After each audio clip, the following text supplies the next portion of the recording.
Pero, oiga, se está despintando, ¿no? Ahí estamos. Se está despintando. Oiga, general, se está despintando el oro que tenemos en las bóvedas, ¿no? Podemos escoger entre un presidente que está encausado por la justicia y que la justicia ha dictado que ha cometido graves delitos, señor Trump, o un presidente que está más allá, porque efectivamente el pobre hombre está más allá. Un país en donde, por un lado, a uno, o sea, al presidente en turno, lo está matando pues su salud, por lo menos la vida mental o la vida de la claridad, que es muy importante para dirigir a un país. Claridad. Lo está matando su salud mental. Por el otro lado, al otro lo matan las mentiras, los balazos, la prepotencia. ¿Que hay que invadir países? Pues invaden países. ¿Que hay que matar a millones de personas? Pues se matan. Que lo que había enviado Estados Unidos a Alemania no era el oro alemán, sino wolframio. Wolframio pintado de amarillo. El wolframio es un mineral que tiene el mismo peso atómico que el oro, pero no es oro. Aquí vemos en azul el pago de los intereses. Fíjense la enormidad de intereses en azul. Ver o dejar entrever que pues uno de los objetivos a derrotar y a eliminar es justamente ese que estás diciendo, China. ¿Se acuerdan de las tragedias griegas? Que los protagonistas están tan nerviosos, están tan temerosos de que no llegue la tragedia que terminan provocándola. Sí, esta es la interpretación de Eduardo Luque a la pregunta de qué está pasando con Estados Unidos, el imperio que cae, que destruye el mundo, que se autodestruye arrastrando a todos. Y entonces la teoría y la intelectualidad de nuestro analista Eduardo nos dice, es la tragedia griega. Nos los va a explicar aquí en Sábados con Eduardo Luque. Soy Roberto Lamadrid y esto es Detrás de la Razón, pero Sábados con Eduardo Luque. Comenzamos.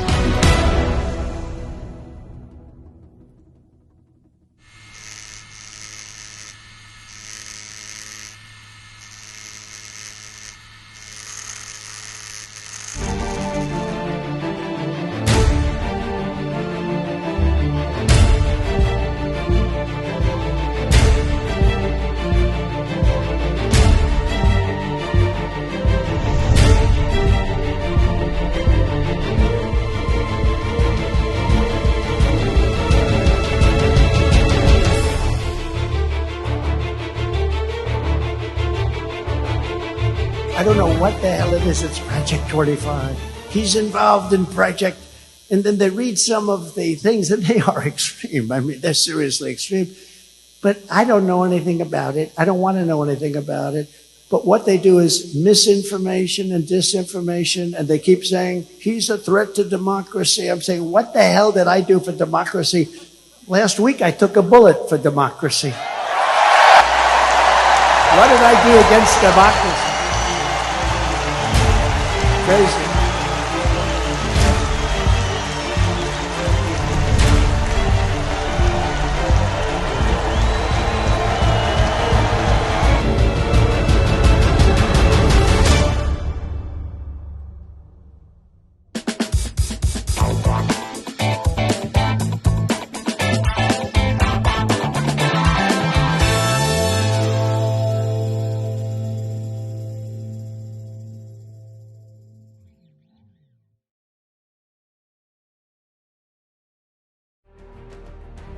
Como noticia fuera del tema, creo que YouTube y Facebook están censurando demasiado porque se acercan las elecciones en Estados Unidos. Si vieran la cantidad de mensajes que tenemos con el equipo legal de YouTube, la cantidad de alertas o de desmotivación prácticamente, porque nos llegan alertas de que esos temas no, que estos se censuran más, que estos, y probablemente es porque vienen las elecciones de Estados Unidos.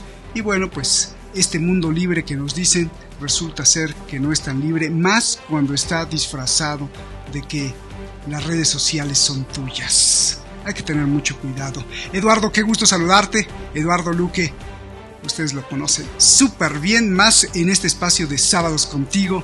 Gracias por estar aquí. Nos mandas, antes para abrir boca, un poema de Bertolt Brecht, que si me permites leerlo y luego nos explicas por qué lo envías. Dice, son preguntas a un obrero ante un libro. Tebas, la de las 7 puertas, ¿quién la construyó? Dice, en los libros figuran los nombres de los reyes. ¿Arrastraron los reyes los grandes bloques de piedra? ¿Y Babilonia, destruida tantas veces, quién la volvió a construir otras tantas? ¿En qué casas de la dorada Lima vivían los obreros que la construyeron? La noche que fue terminada la muralla china. ¿A dónde fueron los albañiles? Roma la Grande está llena de arcos de triunfo. ¿Quién los erigió? Esto está muy, muy, muy interesante. ¿Por qué no los envías, Eduardo, por favor? Bueno, fundamentalmente por una cuestión. Hoy hablaremos de temas que son muy, muy importantes, como casi todos los que comentamos, los que se comentan en este canal, pero que implican a mucha gente y la vida de mucha gente, ¿no? Entonces, cuando hablamos de grandes personas, de grandes personajes, de grandes instituciones, nos solemos olvidar de esa pequeña cosa minúscula de la que nadie habla y de la que nadie tiene en cuenta, que es el trabajador, el obrero, el que realmente levanta los edificios, el que realmente levanta los pozos de petróleo, el que realmente construye. Porque una vez dijo un señor muy rico, ¿no? Que él ponía el dinero y entonces ponía millones encima de la mesa y a partir de ahí se creaba la riqueza, ¿no? Y le respondió alguien, esos millones encima de la mesa los podemos dejar meses y meses y meses y no producirán nada, no harán nada, no servirán para nada. En cambio, cuando esos millones son organizados de una determinada forma, la gente, los trabajadores, la gente común, es la que producirá esa riqueza, la que hará tractores, la que cultivará la tierra, la que construirá edificios y canales y puertos, la que fabricará barcos, ¿no? Así que la riqueza de la que vamos a hablar es una riqueza fiat, que se llama, una riqueza que no es real, pero que todos asumimos como real. Es casi una paradoja. Pero el fondo de la cuestión siempre es el mismo. Son la gente común, los trabajadores comunes, los oficinistas, los obreros de una fábrica, los que al final crean la riqueza. El problema es de que la riqueza, como veremos en algunos de los ejemplos que pondremos después, está muy mal repartida. Gracias, Eduardo. Pues ahora sí, esta tragedia griega, me encanta esta caracterización. El imperio no solo destruye al mundo, sino que se está autodestruyendo. Me encanta porque la mayoría de análisis siempre contemporáneos y en los últimos años han dicho que Estados Unidos está perdiendo la hegemonía, el control, la hegemonía, pero no hablan de que se está autodestruyendo. Y esto, cuando lo enviaste tú, pues creo que me parece muy apropiado hablar de ello. Y entonces la pregunta que te hacemos es, ¿se está autodestruyendo Estados Unidos y será capaz de recomponerse o ya cae? Y además en esta autodestrucción pues se lleva entre las patas, como vulgarmente se dice, a muchos otros. Por favor, Eduardo.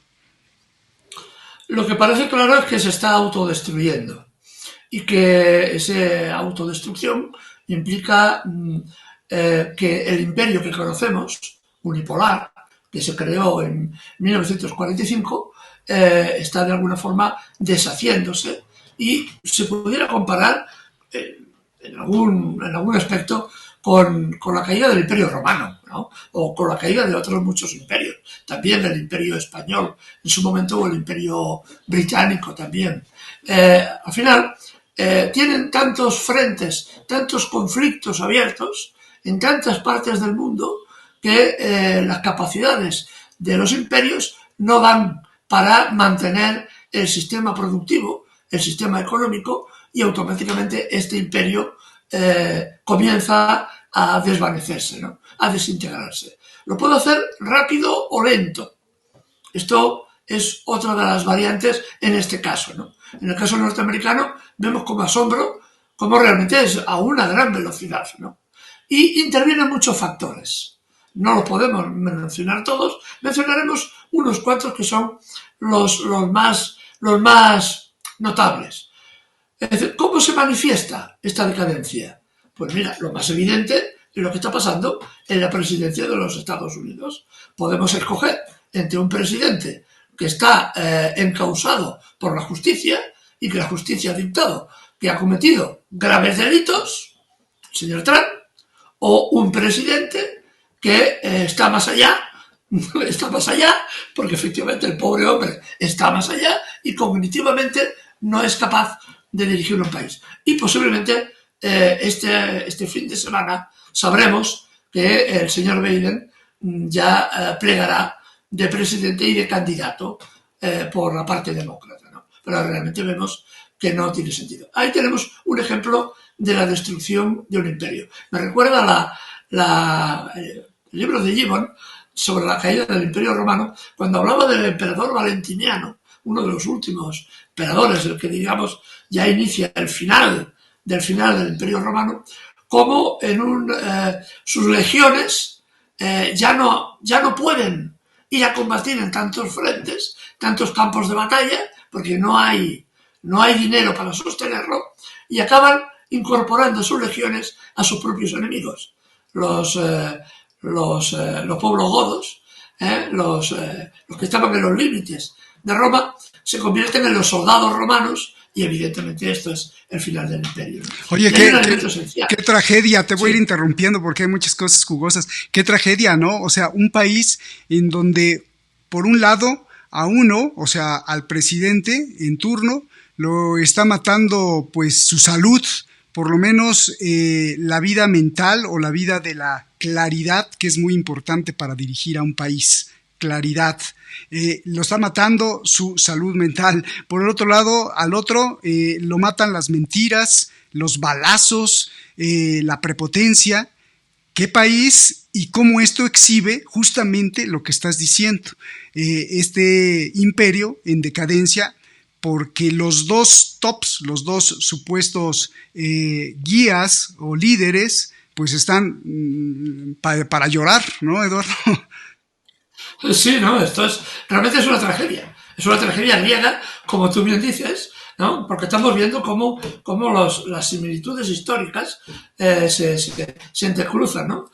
Roma con Valentiniano, y vuelvo a la misma idea, llega un momento en que la clase poderosa en Roma ha dejado de pagar impuestos, no paga nada, atesora todo lo que puede, y la clase popular, los campesinos, cada vez más son desposeídos de la tierra, y finalmente se les desposee de la tierra y se les ofrece como única alternativa el incorporarse al ejército.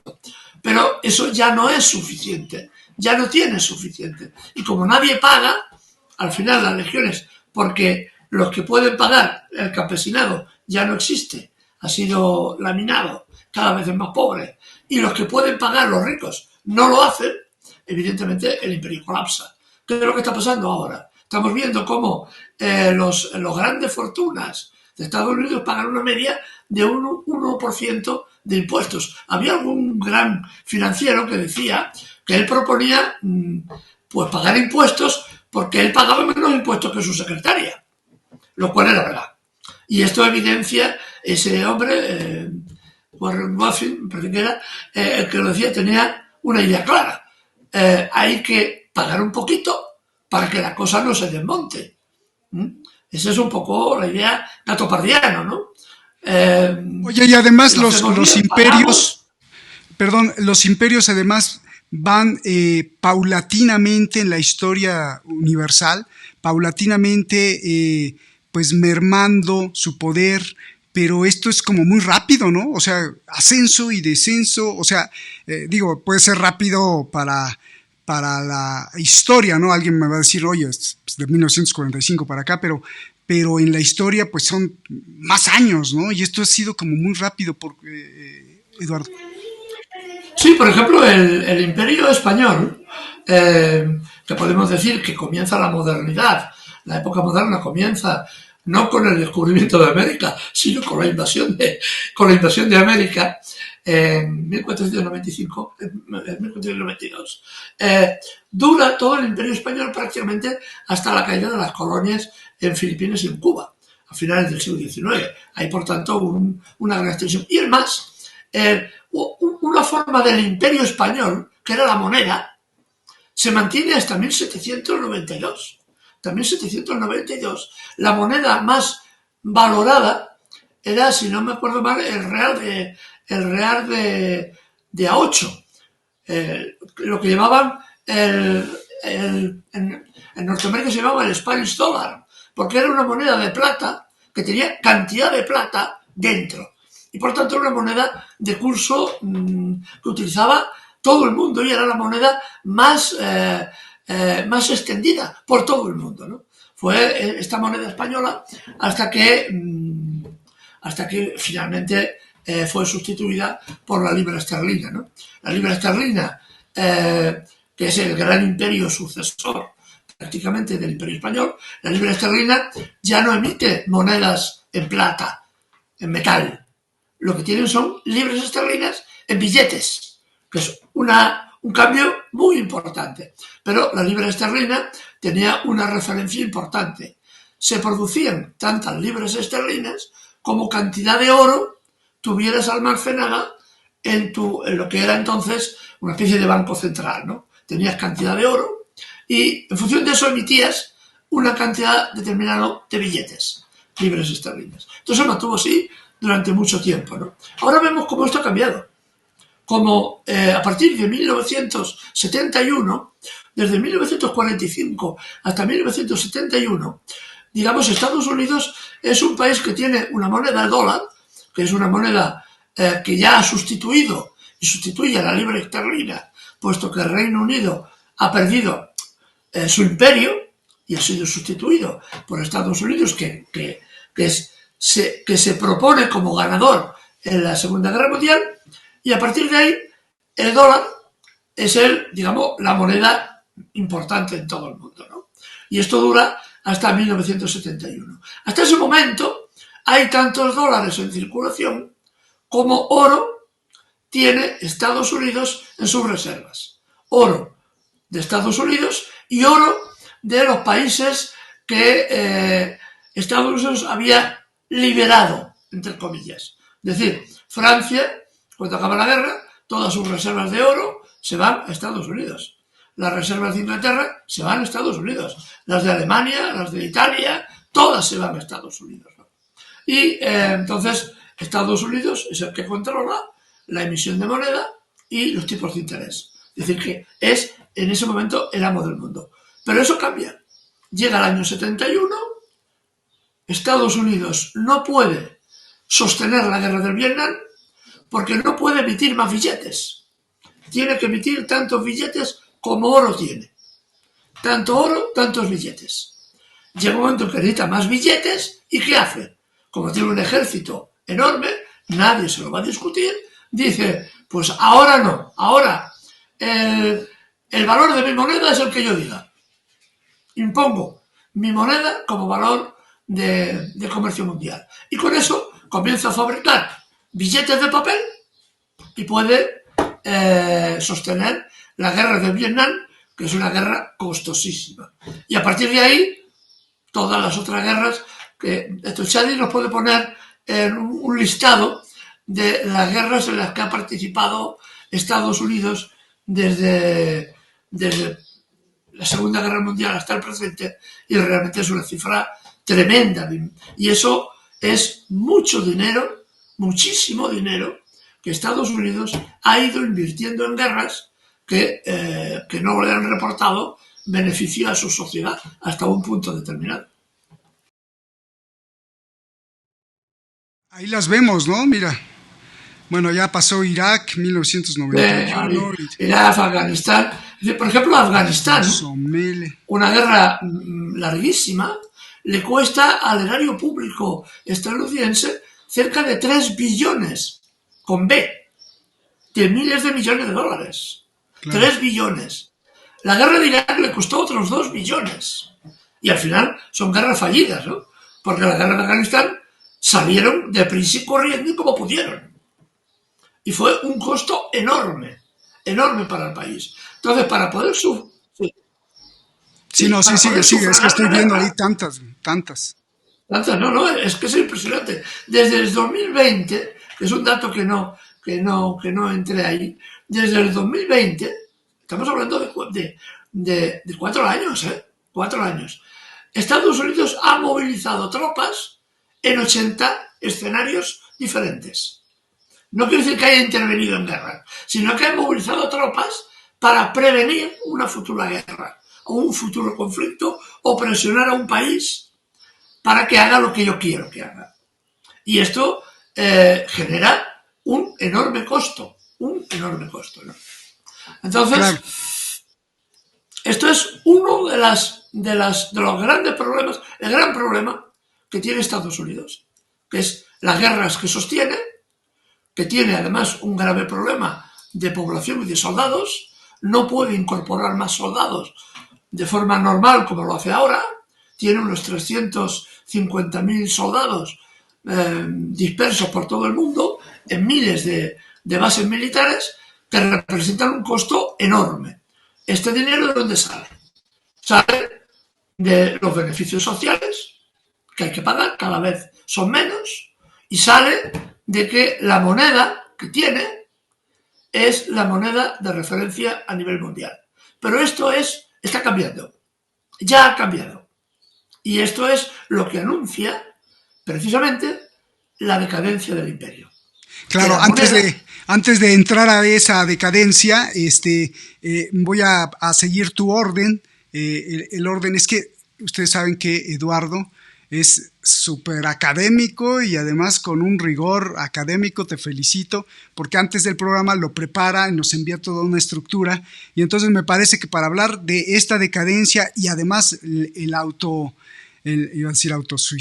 suicidio que hace, la autodestrucción que hace de sí mismo el imperio. Antes de eso, Eduardo nos explica justamente cuáles son las fuentes de poder. Ya estabas mencionando unas como pues la imposición del dólar, del cambio de patrón oro a moneda fiduciaria, y por mis pistolas pues ahora yo pongo lo que yo diga, pero ¿cuáles son otras fuentes de poder? Antes de llegar a el anuncio de la decadencia, como el tratarse de apoderar de los recursos naturales de otras naciones, de otros países, el tratar de apoderarse de la energía, Eduardo. Sí, la base del poder de Estados Unidos y de la creación de su imperio, que digamos que florece a partir de la Segunda Guerra Mundial, es el control del petróleo.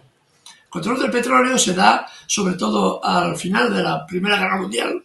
Se dan cuenta los ingleses, el Reino Unido, que tiene una flota de guerra la más poderosa del mundo en aquel momento, que su flota se manejaba con carbón. Entonces se inventan o se descubren o se desarrollan las máquinas de barco que funcionan con gasolina, con petróleo, y evidentemente eso representa un cambio tecnológico inmenso. ¿Qué ventaja tiene Estados Unidos en ese momento? Es el mayor productor de petróleo en ese momento de todo el mundo, porque era un recurso mineral que tenía poca expansión, digamos, poco uso, ¿no? El carbón era el dominante. Entonces, Estados Unidos comienza a introducir en su maquinaria militar el uso del petróleo como base, y evidentemente todo el mundo lo copia, ¿no? Porque ven las necesidades, ¿no? Y en ese caso, el Reino Unido tiene una flota enorme de barcos movidos por carbón que tiene que cambiar inmediatamente, y tiene un problema Reino Unido, que era la potencia dominante hasta ese momento. ¿Cuál es el problema que tiene? Que no tiene petróleo. Tiene que robarlo o tiene que extraerlo, robarlo, claramente, de sus colonias. Entonces, claro, tiene más dificultades que no Estados Unidos, que el petróleo es más barato, lo tiene en su país y tiene en cantidad enorme, ¿no? Tanto es así que el petróleo es la base de la victoria aliada en la Segunda Guerra Mundial. ¿Por qué?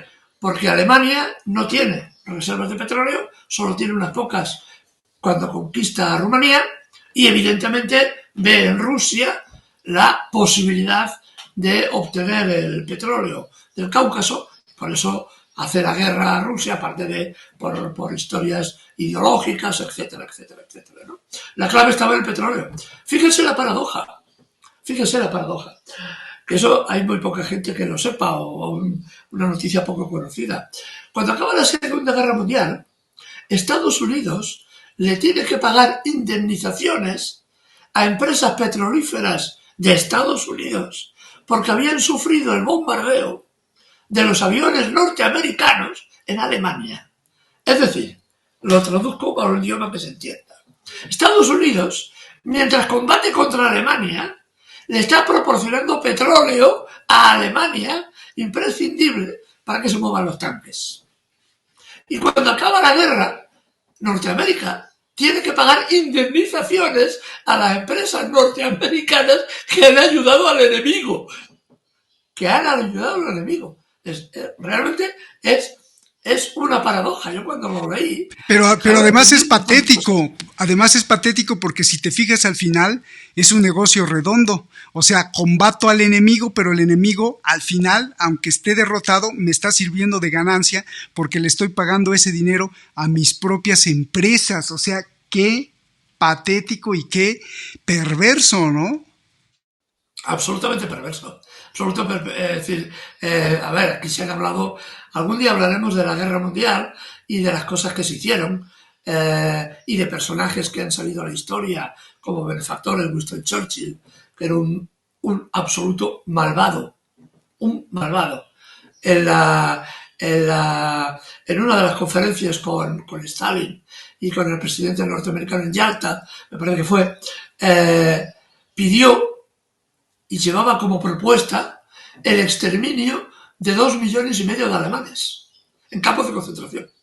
Winston Churchill, ese hombre que iba con el dedo enseñando la paz, con el puro, etcétera, ¿no? No tenía ningún escrúpulo, absolutamente ningún escrúpulo. Pero esto es otro problema. Pero es que escrúpulo no ha tenido nunca ninguno. El imperio norteamericano se funda en el control del petróleo y a partir de ahí, ¿qué ve? Que es necesario, uno, su petróleo se lo guarda, porque es un hidrocarburo que es finito, se acabará cuando se acabe, ¿no? Pero eso hay que guardarlo. Es decir, Estados Unidos podría consumir el petróleo que produce, y porque tiene muchas más reservas, pero no lo hace. ¿Por qué? Porque hay que preservar ese recurso por si se necesitara para alguna cosa. Entonces, ¿dónde se va? Se va a Oriente Medio, que es donde hay petróleo. Por eso, desde el año 45, y el año 47, 50, etcétera, se comienzan los grandes problemas en Oriente Medio, porque hay que controlar el petróleo. Necesita un país que sea la reserva espiritual de Estados Unidos, y ese país es el régimen de Israel, que se convierte en una tiranía en la zona, imponiendo la explotación del petróleo. ¿Que hay que invadir países? Pues invaden países. ¿Que hay que matar a millones de personas? Pues se matan. Son, como decía Galeano, gente susceptible de morir y no contar en las estadísticas, ¿no? Entonces, esto es el kit de la cuestión, es que Estados Unidos tiene el petróleo, necesita la energía y va a por la energía allí donde se instaura. Y un elemento importante que tiene relación con la caída que ahora tenemos.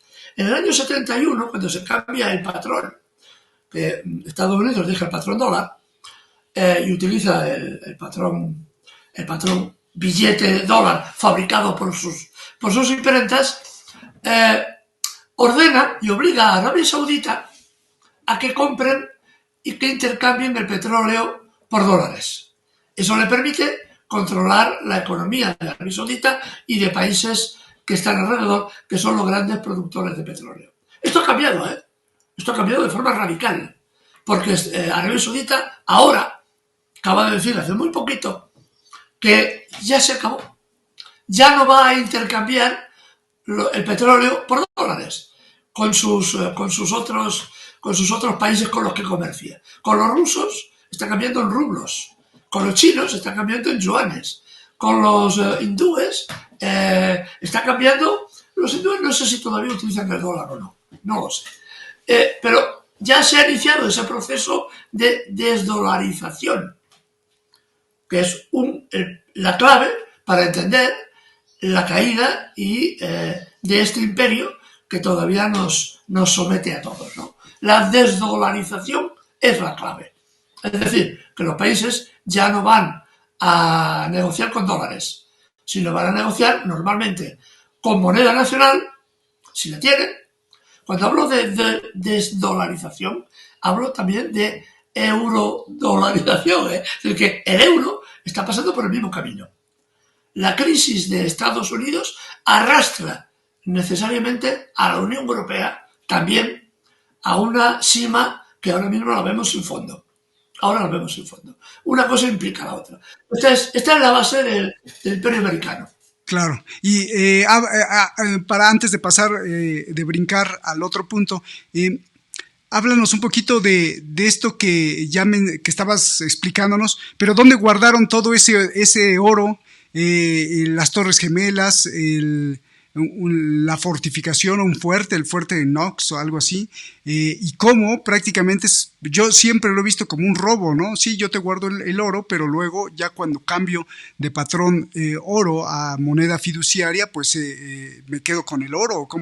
Esa es otra de las fuentes de riqueza, la apropiación no solo del recurso energético, hidrocarburos, sino que también esta riqueza que se generó de manera, digamos, de confianza, pues acabó en las arcas de oro de Estados Unidos. No, explícanos, por favor.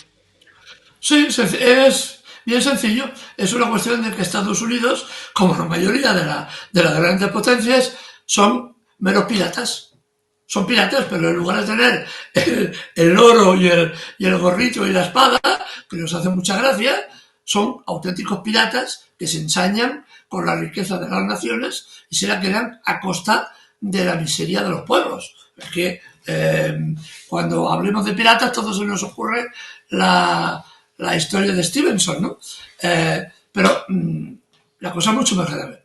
¿Qué es lo que hizo Estados Unidos? Cuando acabó la guerra, la debilidad de Francia, de Inglaterra, etc. Inglaterra acabó de pagar la deuda que tenía con Estados Unidos, los préstamos que se le hicieron hace 4 años.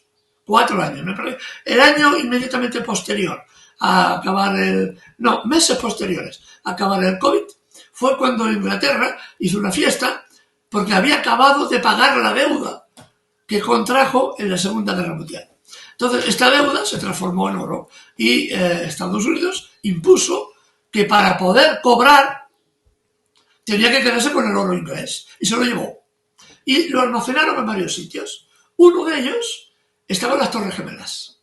Ahí había enormes reservas de oro. Hay quien ha especulado precisamente mucho sobre esa idea. Y otra parte que se dice es Fort Knox, que es el otro centro de acumulación de oro de los países. Y después había otros centros menores, como por ejemplo el Banco de Inglaterra. El Banco de Inglaterra, como Estados Unidos es un pirata, ellos no llegan ni al rango de corsarios, pero hacen lo que pueden. Así que cogieron, por ejemplo, el oro de Venezuela, 150 toneladas, y se lo quedaron. Porque sí, porque lo digo yo. ¿Cuál es el problema del Reino Unido? Que es un país que va camino del declive más absoluto y que lo único que lo mantiene con esa idea de imperio son las tonterías del rey de Inglaterra que va en carroza a abrir el Parlamento con boato, con no sé qué y con no sé cuántos. Y que la gente se queda embobada viendo una carroza de oro, un señor que por fin ha conseguido reinar. Estaba deseando que su madre se muriera, porque la pobre mujer parecía eterna, no se moría nunca, y el hijo ha podido, por fin, heredar la corona, y mire tú qué mala suerte ha tenido, que el pobre ha pillado un cáncer, ¿no? Que también hay que tener mala suerte, también, pobre hombre. Pero bueno, la gente se entretiene con esa idea, ¿no?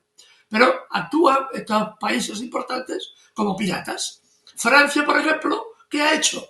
Los países del Sahel de los cuales, si podemos, hablaremos, los países del Sahel tienen toda su moneda y su oro en el Banco de París y no pueden recurrir a su oro porque es Francia la que decide lo bueno o lo malo, ¿no?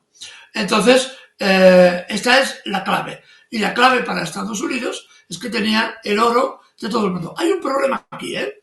Alemania pidió hace 8 años que se le devolviera el oro que tenía en Fort Knox. Hubo dimas y diretes, porque Estados Unidos no quería ni bien ni mal. Al final cedieron y hubo un problema que salió a la prensa alemana, me acuerdo, muy interesante. Comenzaron a pensar que lo que había enviado Estados Unidos a Alemania no era el oro alemán, sino wolframio.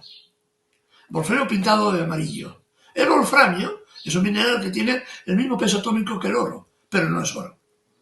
Del wolframio hay mucho y de oro hay poco. Pero eso se discutió enormemente en la prensa alemana, que en realidad Estados Unidos ya había vendido el oro alemán, que tenía que haber guardado, lo había vendido para sus propias necesidades. Y lo que estaba entregando a Alemania era wolframio. La señora Merkel, la que no entró en el gobierno, no dijo ni son ni arre ni asa ni bestia, que es un refrán español, ¿no? No dijo nada, calló. Pero toda la prensa, incluso hubo un debate parlamentario durísimo por parte de Die Linke, de la izquierda, los verdes, algunos partidos más de la oposición que lo ponían en duda, que dijeron que, oiga, la mar de sencillo, cojan ustedes 6 lingotes del carguero que viene o de los barcos, cojan de muestra, hagan un análisis químico que tarda 20 minutos y dura y les cuesta 8 euros y sabemos si eso es oro o wolframio o aluminio, vaya usted a saber. El aluminio no, porque no pesa tanto como el oro. Pero, oiga, se está despintando, ¿no? Ahí estamos. Se está despintando. Oiga, general, se está despintando el oro que tenemos en las bóvedas, ¿no? Se está despintando, está poniendo de otro color. No les mandaron oro. Qué tremendos, ¿no? Y esto también me lleva a que, bueno, los piratas no empezaron prácticamente en Estados Unidos, ¿no? Será una maña que tienen desde sus parientes anteriores, como los ingleses, porque hasta la reina legisló o le dio poder a los piratas como si fueran policías y podían hacer lo que quisieran, robarse los barcos. Esto viene de antes, ¿no? Viene de raíces. Hombre, me parece que era Drake, se escribe Drake, que era un pirata. Se convirtió en un corsario, es decir, que la reina le daba permiso para asaltar barcos de cualquier país, aunque no estuvieran en guerra, y además lo nombró Lord, es decir, lo ennobleció, ¿no? Así que dentro de los lores, pues había un señor que era un pirata que se había dedicado pues a piratear, a hundir barcos y a asesinar gente. Y lo recibían en todos los salones. Así que de esos aprendió precisamente el Imperio norteamericano. Nos queda claro las fuentes de poder de Estados Unidos que explicas y que explicaste para entender entonces la decadencia. De hecho, ya has empezado a adelantar partes de la decadencia.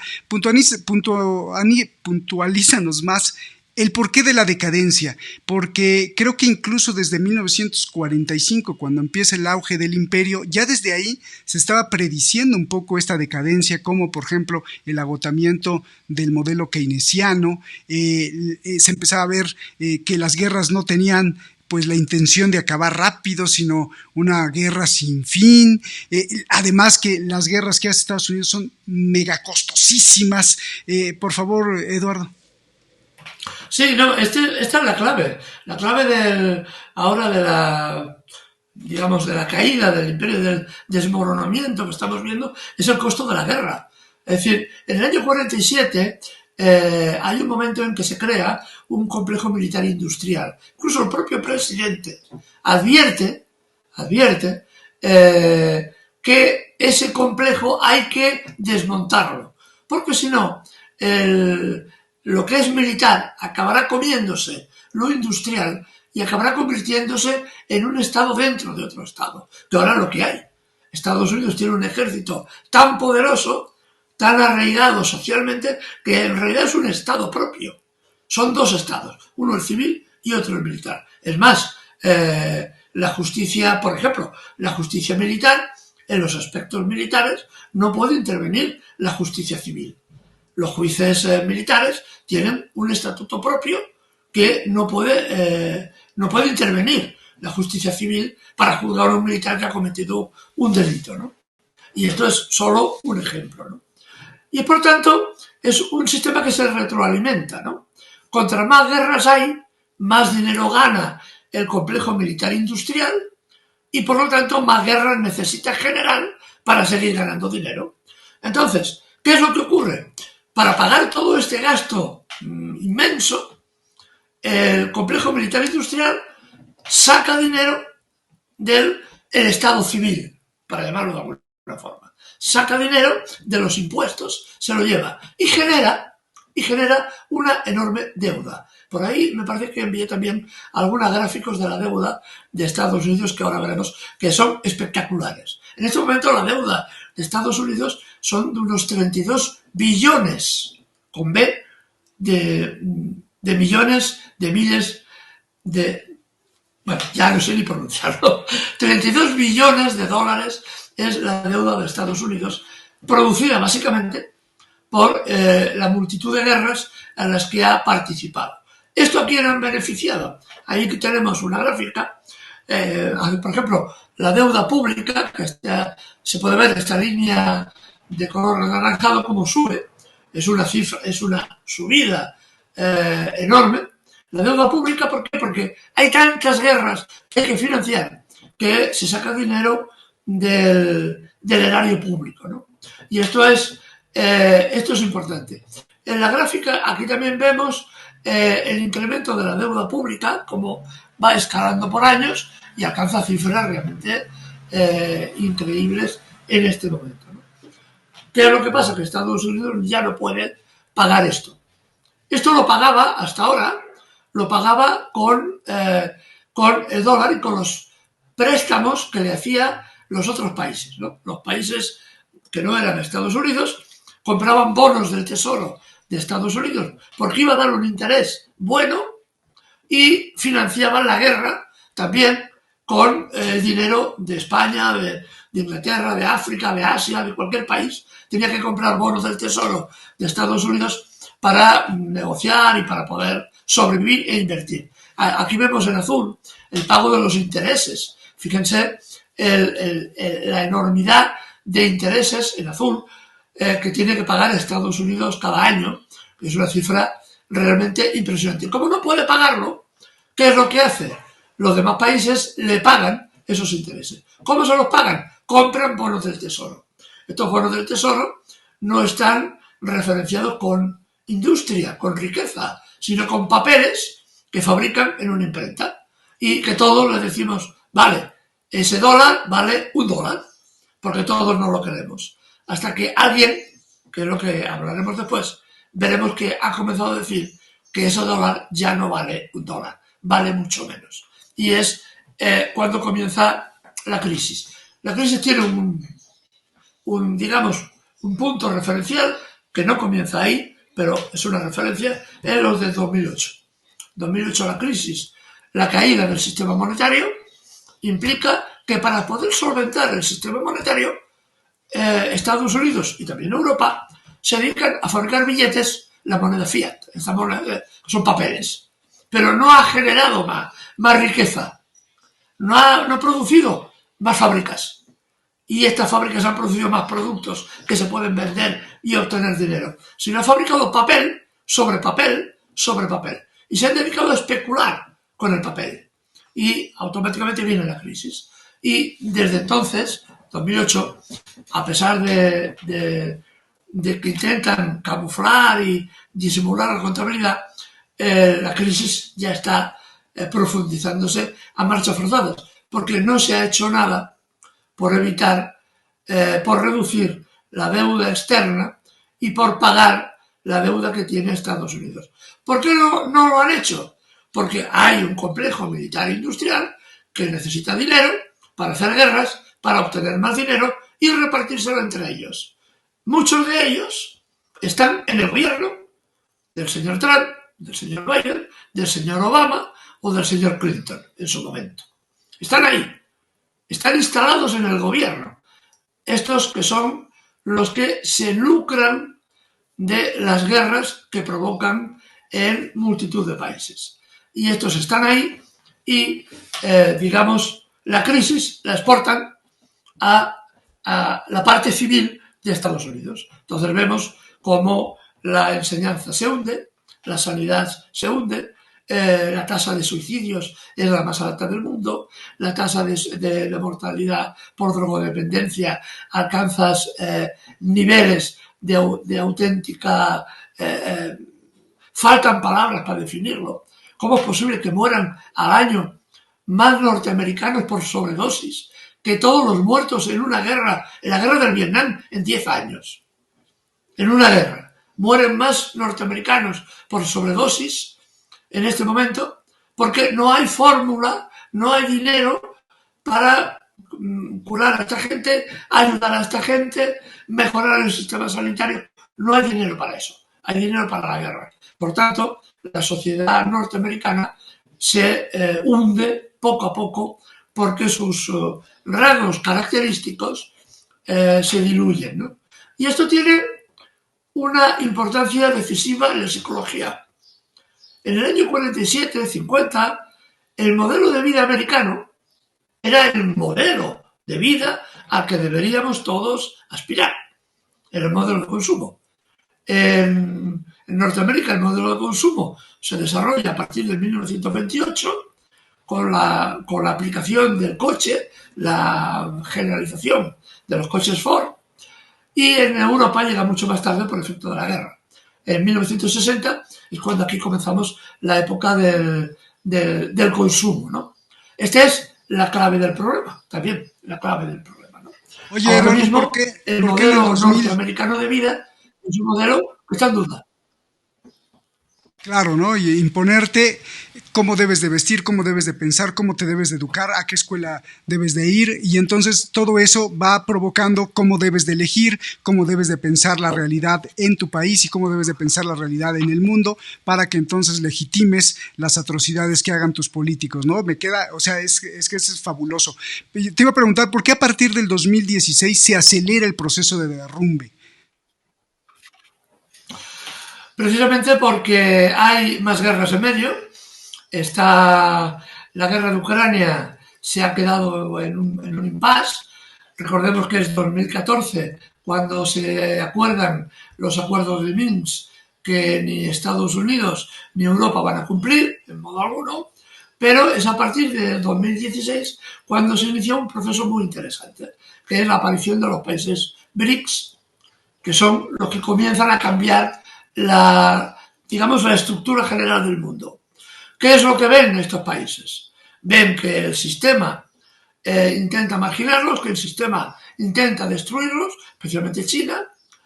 Estados Unidos, desde la caída de la Unión Soviética en 1990-91, se ha dedicado a externalizar empresas, se las ha llevado, igual que Europa, se las ha llevado a Asia, se las ha llevado a China. Los chinos encantados, porque les ha llegado capital, les ha llegado tecnología que ellos van a aprender inmediatamente y que van a poder industrializarse. Mientras, Europa y Estados Unidos pierden sus fábricas y ya no es capaz ni de producir mascarillas para el COVID-19 cuando nos llegó, porque no éramos capaces de producir ni eso. Tenía que venir de China. Está en la evidencia. A partir de esa fecha, por poner una fecha, es cuando vemos como los BRICS, los países del sur global, especialmente China y después era Rusia y India, comienzan a ver que el camino es otro. Y el camino para China es invertir en infraestructuras, invertir en industria, en otros países, no preguntar que el régimen tiene si me gusta más o si me gusta menos, ellos son neutrales en eso, y lo que van es hacer el negocio y que el negocio sea, uno, beneficioso para ellos, evidentemente, y también para el país de acogida. Eso es una mentalidad completamente diferente a la mentalidad norteamericana. Norteamérica, en este caso, ¿qué habría hecho? Habría llegado, se habría quedado con las minas, habría dado un golpe de Estado, habría puesto un dictador que le beneficiara y se habría llevado toda la riqueza que hubiera podido. ¿Y qué habría dejado en el país? Nada, un erial.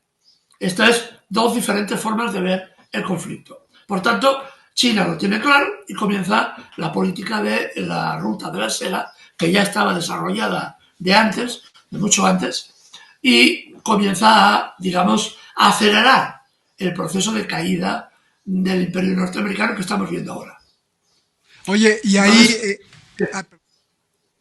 perdón, acaba. No, digo, pregunta. Y ahí, si no, justamente ahí con lo que estás diciendo, se empieza a dejar ver o dejar entrever que pues uno de los objetivos a derrotar y a eliminar es justamente ese que estás diciendo, China. ¿Es así, Eduardo?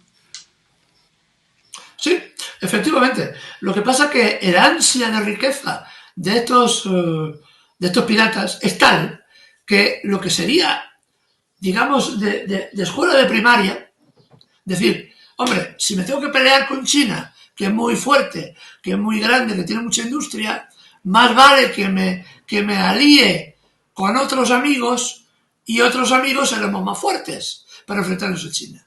Y en lugar de atraer a Rusia a la amistad o al desarrollo en plan de igualdad con Estados Unidos, aliarse con Rusia, más Francia, Alemania, etcétera, contra China, ¿qué hace esta gente que es tan inteligente?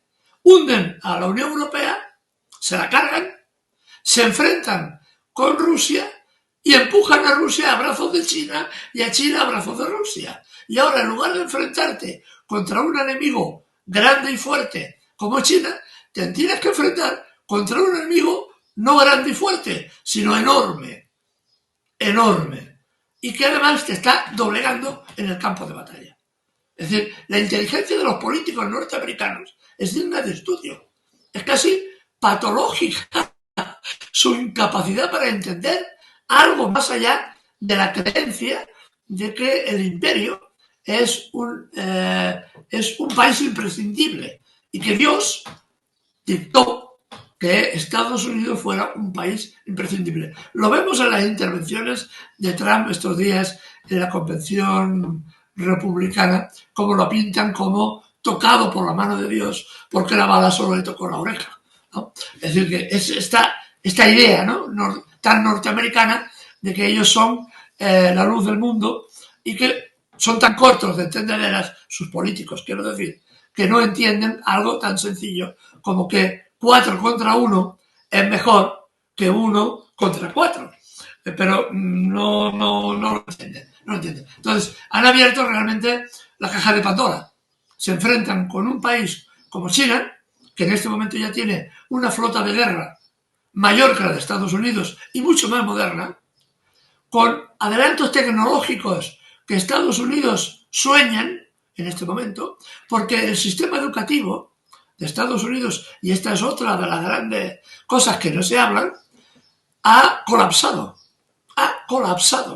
En este momento hay 9 millones de estudiantes estadounidenses que están arruinados de por vida porque jamás podrán pagar las deudas que han contraído para hacer una carrera universitaria. Y encima, con un nivel de conocimientos que va cayendo en picado en comparación a los adelantos que está produciendo China. Ahora vemos un cartel que ha salido últimamente hace unos meses en Estados Unidos, que como los pobres estudiantes están arruinados para pagar las matrículas universitarias, pues bueno, la solución es que vayan a la guerra como voluntarios y si tienen suerte, que no se quedan ciegos, mancos, cojos, paralíticos o muertos, después de no sé cuántos años podrán tener acceso a beneficios sociales como ir a la universidad. Porque el ejército, el complejo militar industrial,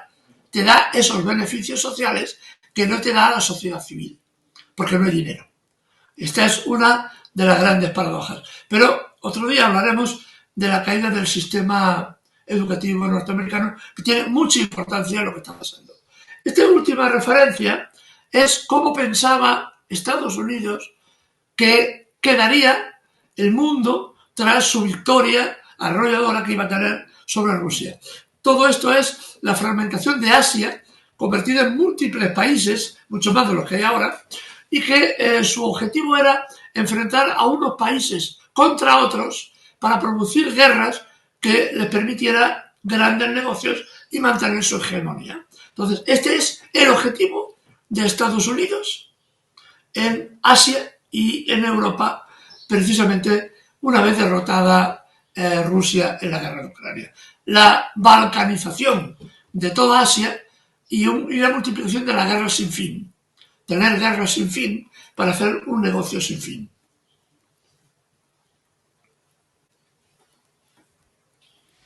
Lo pones, pues, trágico, ¿no?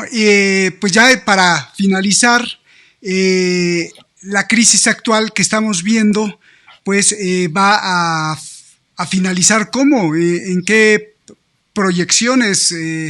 Porque bien estableces que Estados Unidos está alejando a los países del sur global, los está aventando también, creo que a la esfera, ¿no? de los BRICS. Sí, efectivamente, ese es otro de los ejemplos de la incapacidad de la casta dirigente norteamericana de entender por dónde van los problemas mundiales. Por ejemplo, es el ejemplo más sencillo. Ahora mismo, me parece que es Burkina Faso, Níger y... En África, Sudán, ¿no? Sí, no es Sudán. Son los países del Sahel, ahora no me acuerdo. Hay un problema en el Sahel, que es el centro de África, que todos estos países están orientándose hacia Rusia y hacia China. ¿Por qué? Porque cuando llegaron los colonos, sobre todo franceses, en la zona, lo único que hicieron fue arrasar con la riqueza del país y quedársela. En cambio han llegado los rusos, que tenían un grave problema, algunos de los países con grupos terroristas de extraña catadura, porque nadie sabe de dónde salen ni qué los financia, y llegan los rusos con su compañía de mercenarios y consiguen eliminar los grupos terroristas en Burkina Faso, en Mali y en Níger.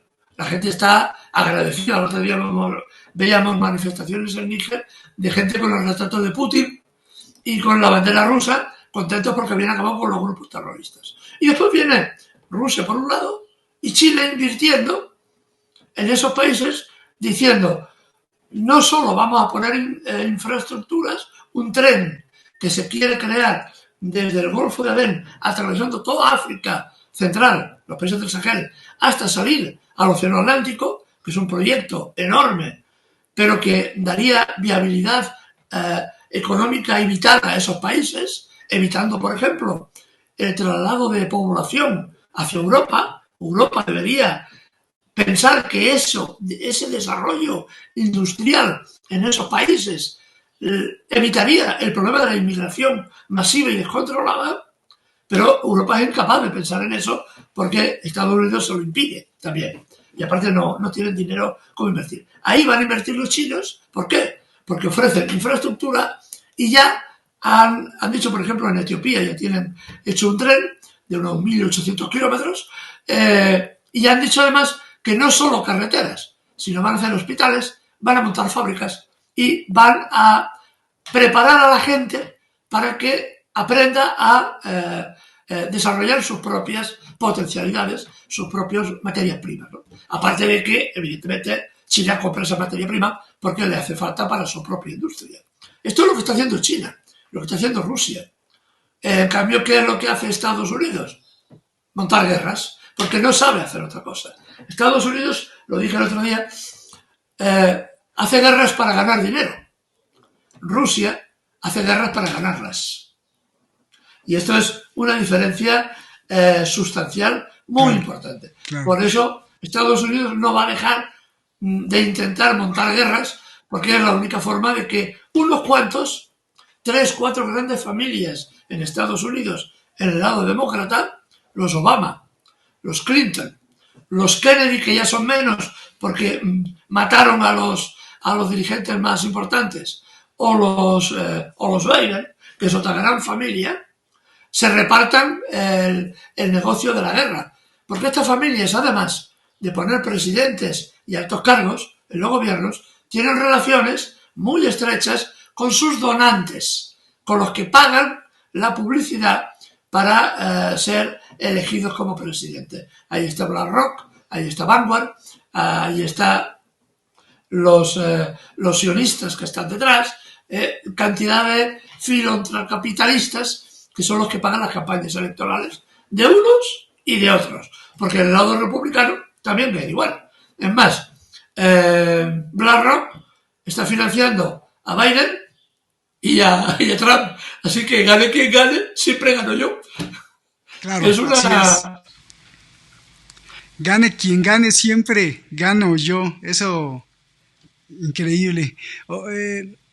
Oye, Eduardo, pues ya para terminar, me encantó lo que, aquí estoy leyendo lo que, una de las muchas ideas que nos envías de tus artículos, me encantó que los hutíes cómo ponen en jaque, ¿no? A los soldados estadounidenses, no traen estas sandalias famosas Birkenstock, traen unas chanclas ahí de $1 y traen su arma y están hundiendo barcos de Israel y Estados Unidos no puede pues pararlos. Esto es como ya el anuncio, ¿no? El anuncio y la pregunta final, la cereza del pastel. ¿Va a haber la autodestrucción? ¿La vamos a ver próximamente? ¿Va a ser lenta la autodestrucción del imperio? ¿O va a poder reconstituirse como lo promete Trump? ¿O pues tu conclusión, por favor, Eduardo? Restituirse es muy difícil porque las bases sobre las que tiene para restituirse ya están pasadas. La base para crear el imperio que fue de Estados Unidos era la materia prima que tenía, el petróleo, por ejemplo, pero también tenía carbón, tenía hierro, todo eso, ¿no? Ahora el desarrollo industrial ya no lo tiene, lo ha traspasado. En este momento Estados Unidos representa el 16% del PIB mundial y curiosamente a nivel de dominio económico representaba más del 70% hasta ahora. Es decir, que su capacidad industrial no correspondía con su capacidad financiera. Pero esto está cambiando.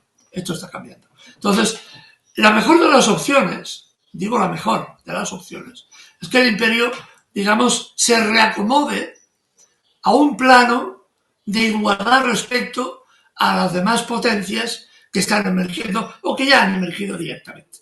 Ese es el mejor de los escenarios. Es decir, que de alguna forma sean conscientes de que su tiempo histórico como imperio unilateral acaba. Pero eso es difícil que eso suceda, porque incluso la historia nos enseña como imperios como el Reino Unido aún creen que son un imperio y aún tienen un rey por ahí que lo pasean en carroza como si fuera un rey de la Edad Media, iba con un trono y con una capa de pieles y boato y no sé qué, ¿no? Cuando es un personaje, bueno, ya lo hemos comentado, ¿no? Bastante triste. Pero esto sería la mejor de las opciones. El problema es de que el colapso de los imperios se produce siempre, la historia nos lo ha enseñado, siempre por una abundancia de guerras y conflictos que finalmente el imperio colapsa en sí mismo, ¿no?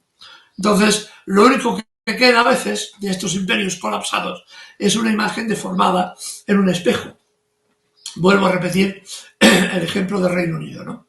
Un imperio que ya no es un país de chichenabo, con perdón de la expresión, no sé en México qué palabra utilizar, es un país que no tiene sustancia, que envían barcos de guerra al Golfo de Adén para defender a los barcos mercantes y resulta de que los tienen que defender a sus barcos de guerra, puesto que no tienen misiles antiaéreos para defenderse de los drones que le lanzan los yemeníes, que son 4 desarrapados, como tú bien decías, ¿no? Los veíamos en los vídeos cuando tomaban, asaltaban una posición de Arabia Saudita, cómo escalaban la montaña con una chanca de playa, unas faldas largas, el fusil y una botella de agua y 3 cargadores. Con eso mantenían en jaque a la posición de Arabia Saudita durante días y días, con un puñado de hierbas, con una torta de harina, podían sobrevivir 2 días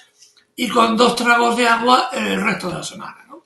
Y además, eso sí, los yemeníes siempre están comiendo una hierba que les provoca descarga de energía para permitirles el combatir. Pero es lo que estamos viendo, ¿no? Cómo un imperio enormemente poderoso tecnológicamente, supuestamente, porque así nos lo han hecho creer, que era tecnológicamente intocable, unos desarrapados, como los yemeníes, ayer bombardearon Tel Aviv y provocaron un muerto y 12 heridos, según la prensa de Israel. Un pueblo que está a miles de kilómetros es capaz, con un misil, de alcanzar la capital de un estado como el israelita, que está hiperarmado y que se suponía que tenía unas defensas antiaéreas inviolables, ¿no? Pues mire usted por dónde un misil de esos desarrapados acabó cayendo en el centro de Tel Aviv, que no es poca cosa. Y esto es también lo que le está ocurriendo al imperio norteamericano. Se pensaban que su ejército era intocable, no entendieron que otros 4 desarrapados en Vietnam los derrotaron, no entendieron que incluso otros desarrapados, más desarrapados, 4 pastores con 4 cabras y un fusil en Afganistán después de 20 años, los han echado y no han entendido nada, y ahora se encuentran con un país en plena decadencia, precisamente por la incapacidad de asumirlo. ¿Cómo acabará esto? Lo mejor que nos podría pasar es que entendieran de forma paulatina que su tiempo, el tiempo de la prepotencia, ya acabó. Pero eso, desgraciadamente, puede ser más un sueño que una realidad. Pues excelente exposición, Eduardo, de verdad, excelente exposición, y sobre todo con lo que empezaste, ¿no? Yo creo que es tarea de todos nosotros reivindicar a los trabajadores, porque finalmente son los trabajadores, los obreros, los que construyen las pirámides, la muralla china, los arcos del triunfo, el Coliseo romano, y ahora pues son los que construyen pues también la economía, las fábricas incluso de alimentos, no solo los alimentos ni las balas ni las pistolas, sino las fábricas que construyen las balas, las pistolas y los alimentos. Y la clase obrera y la clase trabajadora es la que está más aplastada. Es tarea, creo que de todos, reivindicarlos, también de los propios trabajadores. Por eso también hay movimientos sindicales. Tú nos has traído a líderes sindicales y pues ahí está la responsabilidad para todos los pueblos, mientras vemos el espectáculo de un atardecer de un imperio que puede pues no ser tan agradable ese ocaso, sino que puede traer una consecuencia desastrosa. Querido Eduardo, pues muchas gracias, nos estamos viendo para el próximo sábado, sábados contigo. La gente te felicita mucho, quiero decírtelo, yo te felicito mucho por estos espacios que has creado, y muchas gracias, hermano, un abrazo gigante. Gracias, Eduardo, nos estamos viendo. Y a ti que nos ves en cualquier parte del mundo, a ti que nos ves en cualquier parte del mundo, muchísimas gracias, gracias por estar aquí, nos vemos hasta la próxima, nos vemos.